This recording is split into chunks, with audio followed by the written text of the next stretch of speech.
un mot juste de réaction.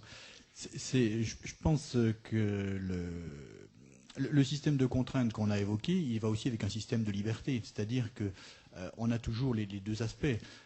Dire à quelqu'un que tout est possible tout le temps, partout, je crois que, bon, on n'en sera jamais là. Maintenant, ce que vous disiez, ou ce que j'ai entendu de ce que vous disiez, les dispositifs ne bougent pas et on reste finalement sur la même logique, c'est-à-dire l'individu, il vient avec sa demande et puis il doit finalement s'adapter au dispositif. Je pense quand même que quand on parle sur le dispositif très ouvert, que ce soit des types APP ou des plateformes modulaires de formation industrielle ou bâtiment ou autres, on est quand même dans des dispositifs qui ont fait un bon bout de chemin, alors avec ce qui a été soulevé tout à l'heure, c'est-à-dire des imperfections, des choses qui fonctionnent, des choses qui fonctionnent moins bien.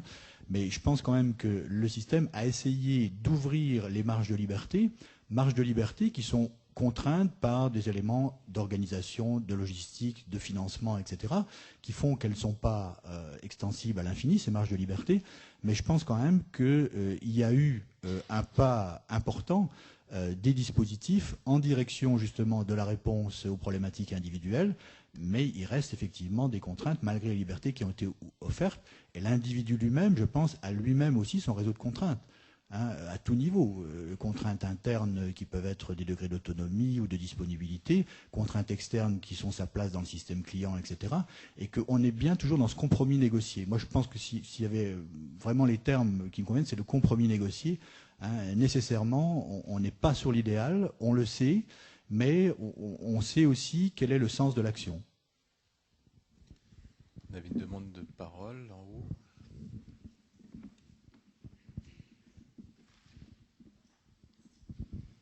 Thérèse Aurora, JIP Réseau des Greta Lorrain. Moi, c'est plus une demande de précision entre individualisation et personnalisation. Je souhaiterais avoir des éléments de précision à la fois en termes de points communs, les divergences et puis surtout les effets que ça peut avoir sur la relation qui se construit et notamment la relation pédagogique. Voilà. Alors mes collègues m'ont dit que c'était à moi de répondre.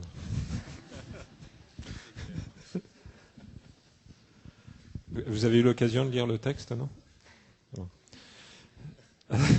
Si je renvoie au texte, c'est qu'il nous a paru impossible de définir et qu'il nous apparaissait plus important de problématiser.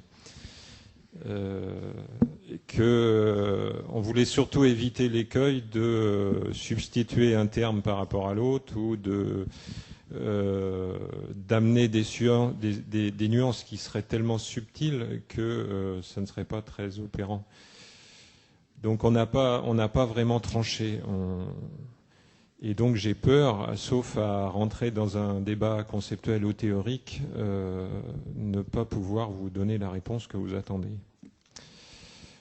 Simplement, la petite précision qu'on a pu amener, c'est de dire que la question de l'individualisation s'inscrit vraiment dans un champ, on va dire, socio-pédagogique, en tout cas social, alors que peut-être dans l'idée de la personnalisation, je crois que ça renvoie à la manière dont la personne va pouvoir exister au travers de son expression.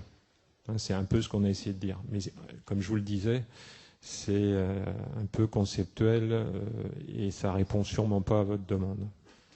Mais je suis pas sûr que, en rentrant dans le personnalisme tel que Mounier a pu le définir, on va avancer sur la question. J'ai eu l'occasion de participer à Lyon il y a je crois une dizaine d'années à un débat sur cette question-là. C'était du genre, on a essayé l'individualisation, ça marchait pas, on est passé à la personnalisation. Si on regarde aujourd'hui, je suis pas sûr que c'est réglé la question, quoi. Un point, mais c'est pareil qui est resté en débat parce que la conférence de consensus a eu un peu de mal sur ces concepts. C'est de se dire, est-ce que finalement, dans l'apprentissage, est-ce que l'ensemble de la personne est engagée ou est-ce qu'on peut distinguer le sujet apprenant de la personne? C'est-à-dire comme le sujet apprenant étant un sous-ensemble de la personne, ou est-ce que la personne est toujours engagée complètement dans l'acte d'apprentissage? Et là, c'est vrai que c'est quelque chose qui n'a pas été vraiment tranché. Bien, j'espère que cette non-réponse vous satisfait. Pas du tout. Je voulais, Attends, je crois que la dame voudrait peut-être reprendre la parole. Non, je n'ai pas vraiment de réponse, mais je suis consciente que c'est une question qui est difficile, qui est assez complexe. Cela dit, vous avez à plusieurs reprises parlé des pratiques professionnelles. Bon, moi, je vais zoomer un peu sur les formateurs, en sachant que c'est plus une approche systémique qu'il faut avoir là-dessus, je vous rejoins. Mais par rapport aux pratiques professionnelles des formateurs, lorsqu'ils sont amenés à individualiser les parcours, c'est souvent une question qu'ils se posent. Cette différence entre individualisation et personnalisation, comment l'aborder et quelle posture professionnelle avoir? Parce que derrière se pose aussi la question des limites, et notamment des limites de l'accompagnement. C'est pour ça que je posais cette question, parce qu'au quotidien, moi je l'entends auprès des formateurs, et ne pas donner de réponse sur cette question-là me semble quelque part, permettez-moi l'expression, botter en touche sur l'ingénierie de formation. Voilà. Merci. Oui, mais notre manière de botter en touche, c'est la réponse. C'est-à-dire, je crois, et c'est ce que vous dites vous-même, c'est ce qui me semble important pour le formateur, c'est de réinterroger sa posture et ses conceptions de l'individualisation ou de la personnalisation. Mais au final, la question, c'est la pratique pédagogique qu'il va mettre en œuvre. C'est ça qui nous apparaissait fondamental. Parce que d'avoir des présupposés sur ce que pourrait être l'individualisation ou ce que pourrait être la personnalisation, je crois que ça ne nous fait pas avancer. Donc je crois que il me semble qu'il faut contourner la question par rapport notamment à la pratique et la posture professionnelle. Oui, je serais tout à fait ce qui vient d'être dit. C'est-à-dire, moi, je pense que la vraie question, c'est celle de la posture du formateur. C'est pas celle de savoir si on personnalise ou pas. Et je pense que c'est pas une question nouvelle. Je veux dire, si on renvoie à la réflexion, par exemple, du monde de l'action sociale sur la relation éducative, sur la relation d'aide, etc., c'est des questions qui se posent depuis longtemps, dans d'autres contextes. Donc, à mon avis, c'est une façon beaucoup plus opérationnelle, effectivement, de se poser la question en se disant jusqu'où, comment, pourquoi, dans quel contexte, que de réfléchir de façon conceptuelle sur la question. Je pense que là, il y a une vraie interrogation. Merci. Une question, donc, Claire. Alors, Claire Tourmen, chercheuse à EduTer. J'aurais deux questions, en fait, pour vous. La première, c'est quoi l'inverse de l'individualisation qui peut peut-être permettre d'avancer un petit peu. Et puis la deuxième, c'est, à votre avis, vous vous êtes réunis, vous avez discuté, pourquoi l'individualisation, on en parle beaucoup, mais on dit qu'elle a du mal à prendre dans les pratiques. Alors pourquoi quels seraient les freins à son développement, l'individualisation des parcours? Alors, si je me base sur des expériences que j'ai eues et que j'ai vécues, notamment ici en interne, il y a un certain nombre de craintes que ça peut soulever, qui peuvent être justifiées. Par exemple, quand on modularise des parcours de formation, il y a la crainte de perdre l'effet du groupe et le fait d'avoir un groupe qui va suivre les mêmes modules toute l'année, se soutenir, etc. Il y a la crainte d'un surplus de travail pour les formateurs et les accompagnateurs. Et puis, quel est le relais de l'institution derrière? Est-ce qu'il va mettre en place des nouveaux postes pour l'accompagnement? Il y a aussi des craintes techniques sur comment on positionne les individus en début d'entrée dans un parcours, etc. Enfin voilà. Est-ce qu'on pourrait avancer un petit peu sur ces craintes et ces freins à l'individualisation?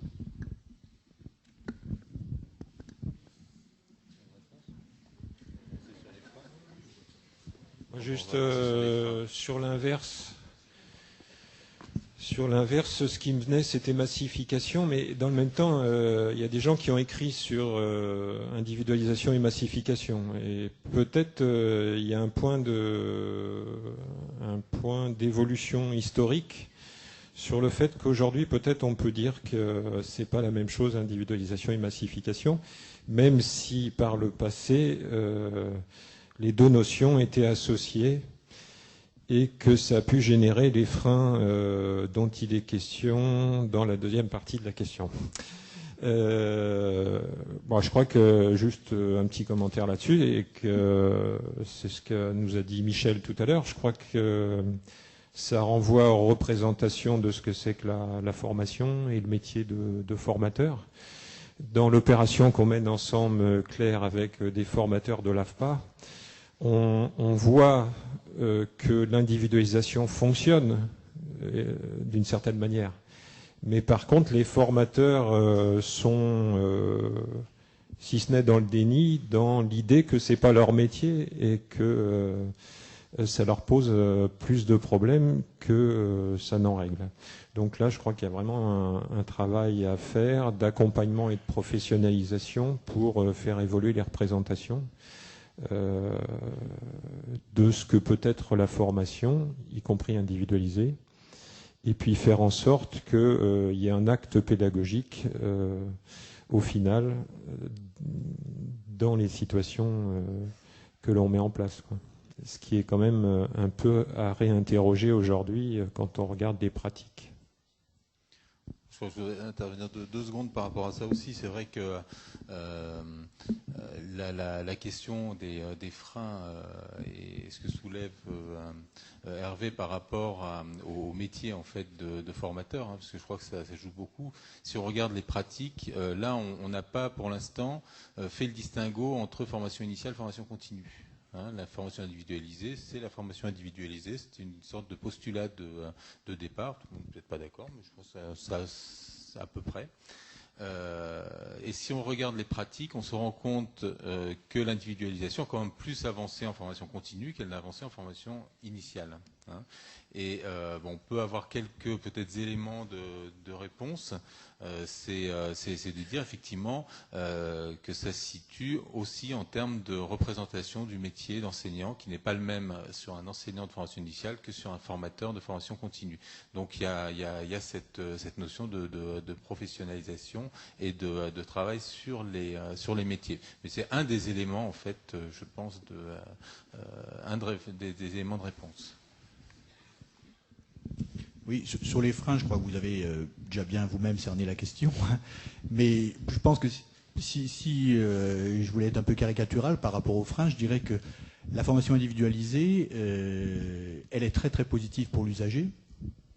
Donc lui, s'il sait que ça existe, il peut être intéressé. Beaucoup d'usagers ne savent pas que ça peut exister. En revanche, elle est assez déstabilisante et dans tous les cas très exigeante pour l'ensemble des acteurs du système. On le disait tout à l'heure, aussi bien les modes d'organisation, les modes de financement, la gestion comptable, la gestion pédagogique. L'ensemble est extrêmement exigeant et comme on a cet élément-là et que les usagers finalement sont les gens qui ont le moins la parole dans les dispositifs de formation, qu'ils soient initial ou qu'ils soient continus, eh bien, effectivement, la tendance, elle est quand même à tirer du côté de la difficulté des acteurs à s'adapter, et par conséquent, à ce que ça reste quelque chose qui est relativement confidentiel. On avait une question. Xavier Épinet du CAFOC d'Amiens.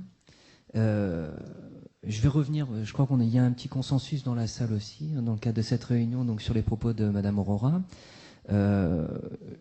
J'ai du mal à comprendre le fait que vous refusiez de distinguer clairement la personnalisation, dans le sens où le travail pédagogique du formateur est essentiellement axé dans les APP et autres sur un travail de médiation pédagogique, d'éducabilité cognitive, donc un travail en proximité avec chaque stagiaire. Là, créer la formation individualisée, créer l'individualisation, là par contre moi j'ai du mal à faire le détail, c'est se baser peut-être à mon sens plus sur le travail de l'ingénieur que sur le travail du pédagogue. Créer des formations individualisées, c'est créer des entrées-sorties permanentes, créer du modulaire, permettre aux gens d'arriver à tel moment dans la formation pour suivre un programme qui leur convient. Donc soit, mais quel temps on va donner aux formateurs pour faire ce travail d'éducabilité cognitive, ce travail de médiation pédagogique, s'il est sans cesse en train de jongler entre un parcours ceci et un parcours cela. Voilà, donc j'ai l'impression que la personnalisation, elle, va plus s'intéresser à ce volet pédagogique et l'éluder, à mon sens, c'est vraiment se positionner du côté de l'ingénieur plutôt que de celui du pédagogue.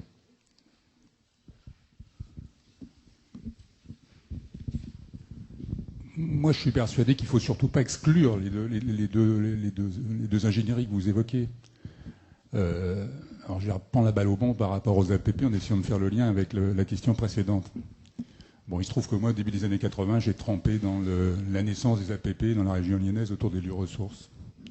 On se posait d'ailleurs pas tellement les questions d'individualisation ou de personnalisation à l'époque. Le problème, c'était de répondre à des besoins de formation de jeunes qu'on ne trouvait pas dans l'appareil de formation, autrement que sous forme de stages formatés qui correspondaient pour un tiers de la population qui ne convenaient pas. Simplement, moi je me suis interrogé, ayant été amené à plusieurs reprises à reprendre ce dossier APP dans différentes postures. Moi je me suis interrogé à un moment donné sur comment se fait-il que ce dispositif que moi j'ai vu naître au début des années 80, et quand on l'a vu, la façon dont ça s'est disséminé en l'espace de 4-5 ans, certains témoins sont là pour le dire, moi j'étais convaincu qu'à l'époque, on allait exploser le système avec ça. Et moi je pense qu'une des raisons, pas la seule, mais une des interprétations de ces choses-là, ça a d'ailleurs été un petit peu formalisé dans l'histoire des APP qu'on a réalisé il y a quelques années sous l'autorité, le pilotage de Philippe Carré, c'est que malgré tout, on est resté dans la sphère pédagogique. C'est-à-dire que les APP, contrairement d'ailleurs à l'origine du dispositif, les APP, c'était un dispositif très, très partenarial dans la conception initiale. Ça s'appelait d'ailleurs lieu ressources et pas atelier pédagogie personnalisée. Et donc il me semble que une des raisons, c'est pas la seule, mais une des raisons qui font que ce dispositif n'a pas fait contagion, on va dire, dans les années 80-90, c'est justement parce que quelque part, c'est pas la faute des formateurs, je veux dire, mais que pour des raisons X ou Y, institutionnelles et tout ça, il est resté enquisté quelque part dans la sphère pédagogique. C'est pour ça que moi, donc ça veut dire que, évidemment, j'ignore pas l'importance de cette dimension pédago et de la dimension de relation pédagogique. Mais en même temps, c'est ce qui me fait aujourd'hui dire qu'il faut surtout y rajouter d'autres couches d'ingénierie, qui sont l'ingénierie de formation, effectivement, mais qui sont aussi l'ingénierie de gestion, etc., parce que tout va de pair. Hein, c'est ce que disait Michel tout à l'heure, on ne peut pas concevoir des dispositifs à une échelle significative sans penser les flux, et donc, quelque part, le suivi de la gestion de tout ça. Et à mon avis, c'est aujourd'hui, en tout cas dans mon interprétation à la lumière de ma petite expérience, c'est là que le bas blesse. Ça rejoint ce qui était dit à l'instant. Hein, c'est d'arriver à maîtriser ces différentes variables, ces différents acteurs, ces différents domaines. Oui, on va avoir quand même la place du travail en équipe qui va être un des éléments qui va permettre d'accéder un peu à la dissociation partielle de l'ingénierie et du pédagogique pur. Alors, les formateurs participent au sein de l'équipe, bien évidemment, au travail d'ingénierie, mais on a quand même également deux postes, deux fonctions nouvelles, je dirais, qui apparaissent. Enfin, elles sont apparues depuis longtemps, heureusement. C'est la fonction de coordination de dispositifs, qui traite une partie des questions que vous soulevez, et la partie de formateur référent, qui également donc donne une dimension transversale complète depuis l'accueil, je dirais, jusqu'à l'évaluation, et qui laisse une place importante, qui est le cœur du métier, à la pédagogie et réellement aux apprentissages. Ceci étant, c'est vrai, je l'ai rappelé tout à l'heure, que les conditions de travail de l'enseignant changent. Ça, je crois qu'il ne faut pas se leurrer, c'est un élément qui est assez clair. Alors, je reviens pour ma part, une dernière fois sur l'histoire de la personnalisation dans ce cadre-là et de l'individualisation. Moi, je le comprends vraiment comme ça, c'est que le sujet apprenant, donc, est-ce qu'on peut le dissocier de la personne ? Ma position, je m'engage un peu plus que tout à l'heure, ce serait de dire que non. On sait bien que tous les travaux qui ont été faits sur la place de l'affectif dans le cognitif montrent que le sujet apprenant ne peut pas être complètement séparé de la personne. Pour autant, après, au niveau des pratiques, c'est de se dire, est-ce qu'on s'adresse plutôt au sujet apprenant qu'à la personne, en sachant que de toute façon, la personne est là, et qu'on ne peut pas éliminer la part de l'affectif du cognitif. Mais pour autant, est-ce qu'on va entrer par cette part, je dirais, psycho-affective ? Et là, ma réponse, c'est plutôt que ce n'est pas le rôle du formateur, y compris dans des dispositifs qu'on appelle d'insertion, de rentrer par la partie psycho-affective. Elle viendra dans les processus d'apprentissage, mais ce n'est pas l'entrée première du formateur qui ne doit pas se transformer en psychologue de bas étage, quoi.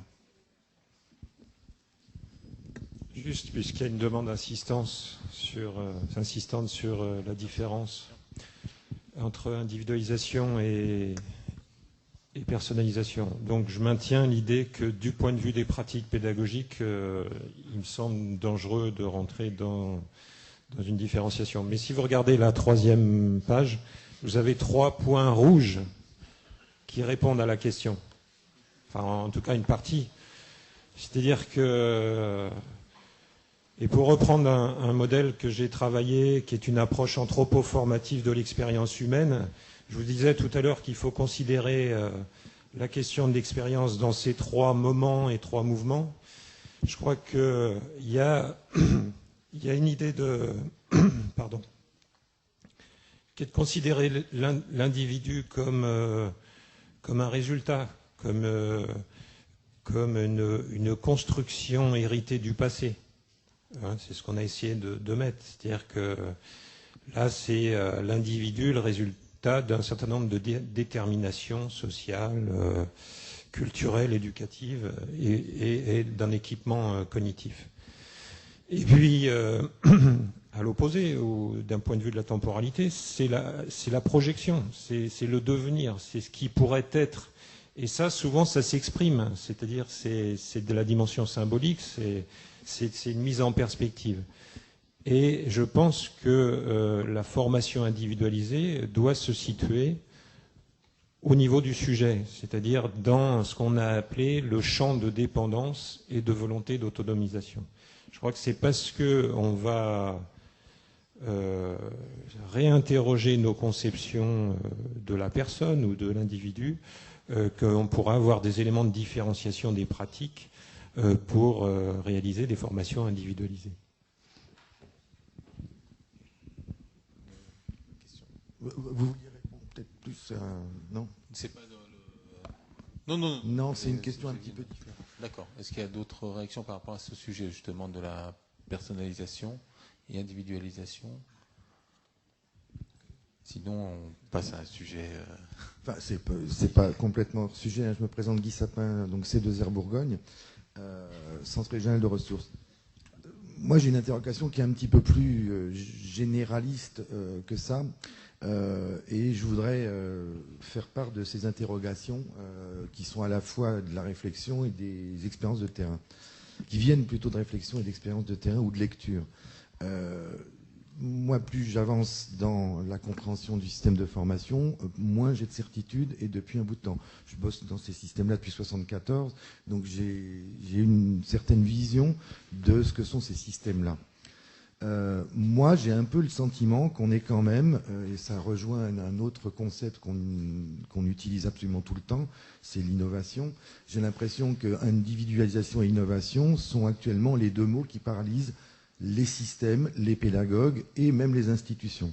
C'est-à-dire qu'il n'y a pas de discours politique sur la formation sans qu'on parle d'individualisation, il n'y a pas de discours ou de commande institutionnelle sans qu'on parle d'innovation, et de fait, on est un peu en train, j'ai le sentiment, de se paralyser autour d'une chose qui, dans certains cas, pourrait sembler très simple. Je rappelle quand même que, même si ça fait un petit peu ringard, la classe unique de l'instituteur de campagne fonctionnait relativement bien sans que personne ne se soit jamais demandé si effectivement c'était de l'individualisation, du collectif, de l'asynchrone, du synchrone, du modularisé ou pas du modularisé. L'important, et je vais faire très couillon, là, excusez-moi, mais je sais faire, les gens qui me connaissent savent que je peux faire très con, c'est que l'important c'était que les gens ils aient un truc au bout. Et justement, il y a quand même un grand absent de tous nos débats, c'est que les individus, qu'est-ce qu'ils cherchent? Et est-ce qu'ils cherchent vraiment, ou les personnes, les sujets apprenants, et toute la panoplie de ces mots dont on les affuble, est-ce qu'eux veulent que une formation soit individualisée, ou est-ce qu'ils veulent simplement un résultat? Et à une époque où on ne sait pas exactement évaluer les résultats de la formation professionnelle continue notamment, voire même de la formation scolaire au-delà des atteintes, enfin des formations scolaires, tout système confondu, au-delà de pourcentage de classe au bac, j'ai un peu l'impression qu'on est victime, encore une fois, d'une paralysation qui vient aussi, excusez-moi de faire encore plus global, mais d'exactement l'inverse de ce qu'on appelle la mondialisation. C'est-à-dire que la mondialisation, c'est pas la globalisation telle qu'on la pense, c'est aussi le flicage systématique de tout le monde, c'est-à-dire l'individualisation pour le coup. Moi, votre compte en banque, il est individualisé aussi. On est individualisé dans le contrôle qu'on a quand on passe dans le métro à Paris. Voilà, je dirais que j'ai un peu peur qu'on se plante si on continue trop à se poser et à mettre les formateurs en injonction d'individualiser. À partir du moment où, vous le dites très bien, il faut que les apprenants ou les personnes soient en système d'autonomie. Ouais, mais attendez, il faudrait peut-être leur demander s'ils veulent que ça soit individualisé, la formation. Et surtout, qu'est-ce qu'ils y cherchent? Voilà, excusez-moi de faire un peu... Je crois qu'il y a quand même deux choses. Il y a l'individualisation des parcours de formation et l'individualisation des modalités de formation. hein. C'est vrai qu'ils ne sont pas forcément d'accord pour individualiser les modalités de formation. Par contre, je pense que personne ne peut vouloir se lancer dans une formation sans vouloir que cette formation s'adapte à ses besoins et à justement ses objectifs. Et c'est là qu'on est dans l'individualisation de la formation. Ce qui ne veut pas dire qu'ensuite il ne va pas suivre des cours en face à face ou des cours en amphi ou des choses comme ça. Donc je crois qu'il faut bien faire cette distinction entre parcours individualisé et modalité individualisée. Ça fait partie des choses que je voulais dire. Je voulais refaire le lien pour une partie de l'intervention de Guy avec la question astucieuse tout à l'heure sur le contraire de l'individualisation, qui aurait pu être une question posée par l'équipe qui posait des questions dans le cadre de la conférence. Pour moi, il n'y a pas de contraire, c'est-à-dire qu'on est vraiment, c'est un curseur. Et il y en a plus ou moins. Et je pense qu'il y a beaucoup de formateurs aujourd'hui, il y a un certain nombre de dispositifs qui font des morceaux d'individualisation. Et donc, je pense qu'il faut, alors c'est le risque un peu de ce type de réflexion, il faut se garder un peu d'intégrisme, de l'intégrisme sur ces questions. C'est-à-dire, il y a quand même des dispositifs aussi qui fonctionnent pour partie sur ces dimensions-là. Donc, c'est là-dessus qu'il faut s'appuyer. Donc, on n'est pas dans un contraste. Alors, c'est vrai qu'à un moment donné, il y a une contradiction dans la gestion des systèmes. C'est-à-dire qu'à un moment donné, effectivement, passer un certain cap, passer un certain nombre de parcours et tout ça, ça fout le bouzou, quoi. Hein, il faut imaginer autrement les choses. Mais on ne part pas de rien quand même, pour rejoindre un peu ce que... Donc on est bien sur des dispositifs qui sont assez variables et effectivement il faut se méfier d'une injection systématique et qui soit une espèce de valeur absolue, quoi. Oui, je pense que le fait que le critère, c'est l'évaluation, et qu'elle est effectivement quelquefois difficile, quelquefois pas faite du tout, que quelquefois le commanditaire d'ailleurs n'a pas vraiment acheté de la formation mais autre chose, donc on serait bien en peine de pouvoir évaluer. Hein, il y a tous ces éléments-là qui viennent brouiller le paysage, mais je crois qu'effectivement le critère c'est ça, et on l'avait rappelé dans le document, je pense que c'est écrit, c'est-à-dire que c'est non seulement l'objectif de formation atteint en fin de formation, mais c'est qu'est-ce que j'avais l'intention d'en faire dans ma vie professionnelle ou dans ma vie personnelle. Hein, c'est-à-dire qu'on est bien là-dessus, c'est-à-dire on est bien dans une logique de compétence et pas dans une logique de contenu. Alors après, quels sont les meilleurs moyens ? Ben, je dirais, ça dépend effectivement des personnes. Hein, quand quelqu'un a un haut niveau de formation intellectuelle, bah c'est vrai que quelquefois le remplissage suffit, c'est-à-dire que c'est des informations nouvelles qu'il doit intégrer par rapport à son système de représentation pour pouvoir évoluer. Quand quelqu'un est à un niveau d'autonomie qui est plus faible, peut-être qu'il faut à ce moment-là effectivement des démarches de guidance. Le sens, ça a été cité je crois ce matin, mais c'est très important. On voit bien que notamment dans un certain nombre de formations initiales, la formation a perdu tout sens pour les élèves. Hein, et par conséquent, en absence de sens, comment est-ce que je peux m'investir dans quelque chose dont je ne vois pas où ça me conduit, hein, etc. Toutes ces problématiques-là sont autour, mais je pense effectivement que l'évaluation reste, après des dizaines et des dizaines d'années, un des gros points sombres de la formation. Alors après, il faut voir aussi comment ça peut évoluer. Hein, en disant, vous savez que la position ministérielle à côté, en ce moment, c'est bien de dire justement, on se recentre sur les résultats des élèves et non plus sur les méthodes pédagogiques. Hein, et donc, bon, ça ouvre effectivement des perspectives. Bien, on a des contraintes de timing, donc on va arrêter pour l'instant la discussion. Donc je remercie quand même les 3 experts qui étaient là ce matin.